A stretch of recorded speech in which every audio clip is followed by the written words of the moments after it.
So guys, I'm about to let you in on the biggest secret in gardening. It's something that doesn't cost you much, that can recycle all of your indoor waste, and that will add huge value to your garden. What is it? Well, you know that famous guy Darwin? Do you remember learning about him at school or hearing about him?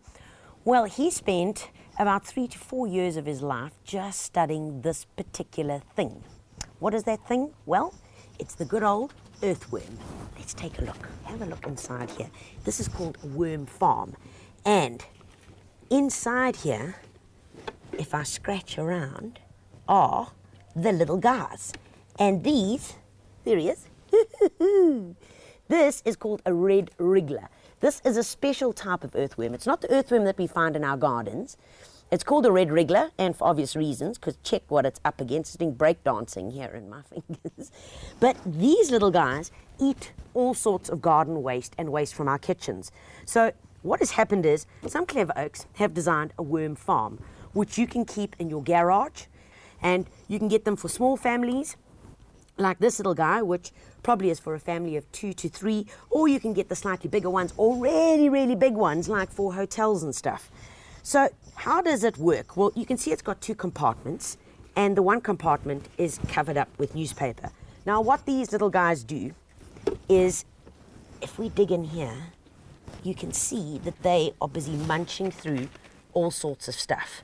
So what do we feed them, and why is it important? Well, there are 2 things that come from the worm farm. Number 1 is that we end up with something like this. This is called Vermi Compost, or commonly known as worm poo, just a fancy word. And once the worms have eaten all your refuse, this is what comes out. And it's basically an intense form of compost. Really, really nutritious. In fact, in a teaspoon of Vermi Compost, which is probably about that much, there are over 250,000 living microbes in it. Now that's a whole lot of microbes and a whole lot of good stuff that you can add to your garden. And how much have you paid for it? It's for free. That's exactly it. Besides the Vermi Compost, what happens is, as the worms are eating all the refuse, there's a little tap over here, right at the bottom, underneath the worm farm, and in here drips worm tea. And the worm tea, you basically take it, dilute it with water, and use it to pour onto your pot plants or in your veggie garden or anywhere in your garden, because it's essentially a liquid fertilizer. So there are 2 important things, and the third most important reason is that you are able to recycle and get rid of all of that stuff that you would normally just throw in the rubbish dump and throw in the rubbish bin at home and just get rid of it. So they form vermicompost, and they form also the worm tea. So how do we go about this? Well, it's pretty simple. This is one compartment that's busy going, all right? Now, as you have your garden waste or your kitchen waste, so, you know, so many of us have leftover salads and stuff, you just go in, sprinkle it in, as long as it is small enough chunks. Remember, don't go and throw a whole cabbage on here, because the bigger the chunks, the more difficult it is for the worms to be able to chew through it. So as you've got your waste lying around, apples, bit of broccoli, all you do, hoy it all in there. Eggshells, they love. Crush them up. It makes life much easier for them. Remember, worms are strictly vegetarians, so no dairy, no meat, and no bones. They also don't like citrus, so don't get too carried away about putting citrus in here. In fact, as a rule, I'm just going to say don't do it at all. You can, however, use your citrus on your compost heap. And a good way of helping it to break down quickly is to take your citrus peels, put them in a packet, throw them in your deep freeze for 2 weeks, just like that, then take them out and throw them on your compost heap. It's nothing to do with the acidity of the citrus peels. It's only to do with that it takes so long to break down, and somehow that reaction of them freezing and then defrosting helps them break down really quicker. I've got some carrot peels here, bang that all in, and of course they also really like tea bags. They love coffee grinds. They love torn up bits of newspaper. They also like egg boxes. Tear the strips up like this, and then once you've done a layer, then all you do is take a piece of newspaper that you've got, wet it a little bit, that's important, and then you just cover your worms to keep them nice and moist. the important part about your worm farm is that it must stay moist all the time. So what I do at home is that I've got a little container as we're cutting and peeling at home or in the kitchen at night.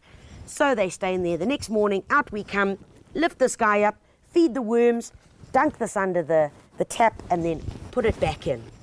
So we've only filled the one guy. When this guy gets full, then all you do is you start in the next compartment. And a good way to start it off is just with a bit of straw, torn up newspaper. Remember, we've got to make a snug little house for these guys to lure them across, because as you can see, in this side of it, there are holes.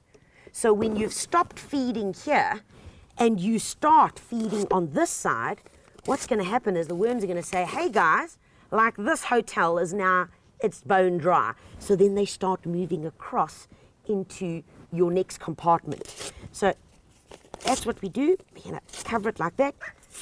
So that's what we're going to do. Put that down there. Throw in some food for them, because they really need a little bit of a lure to get them in there. And then we put our piece of wet newspaper on top to keep them nice and snug.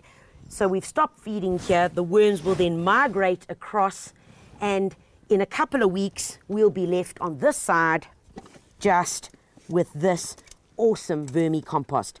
And we do that because if we had to then take the vermi compost out now, well, we're going to take out all our worms with it. So, and they can't survive out in the garden. They only eat off this rotting, decaying garden waste. So it's no use taking these out, throwing them in your garden, and hope that your gardens are going to become one massive worm farm. It ain't going to happen like that. And you know what? When you do take the vermi compost out, you might find 1 or 2 worms, but the majority of them would have moved across already into the empty compartment.